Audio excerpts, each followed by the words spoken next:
A Scandal in Bohemia by Sir Arthur Conan Doyle. Narrated by Peter Silverleaf. 1. To Sherlock Holmes, she is always the woman. I have seldom heard him mention her under any other name.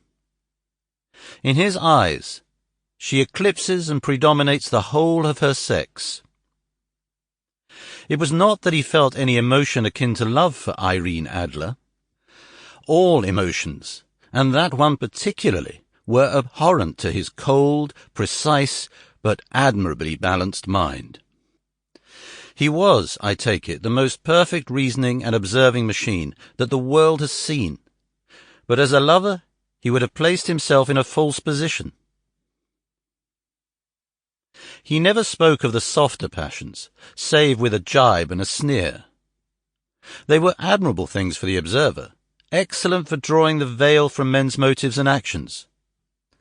But for the trained reasoner to admit such intrusions into his own delicate and finely adjusted temperament was to introduce a distracting factor which might throw a doubt upon all his mental results.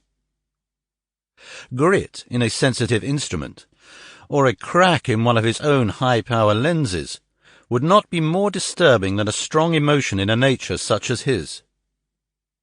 And yet there was but one woman to him, and that woman was the late Irene Adler, of dubious and questionable memory. I had seen little of Holmes lately. My marriage had drifted us away from each other.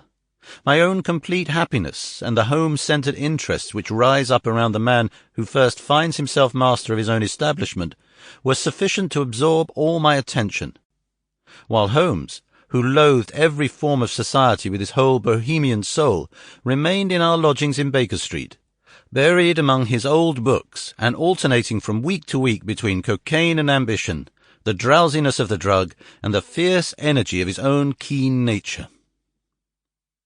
He was still, as ever, deeply attracted by the study of crime, and occupied his immense faculties and extraordinary powers of observation in following out those clues and clearing up those mysteries which had been abandoned as hopeless by the official police. From time to time I heard some vague account of his doings, of his summons to Odessa in the case of the Trepoff murder, of his clearing up the singular tragedy of the Atkinson brothers at Trincomalee, and, finally, of the mission which he had accomplished so delicately and successfully for the reigning family of Holland. Beyond these...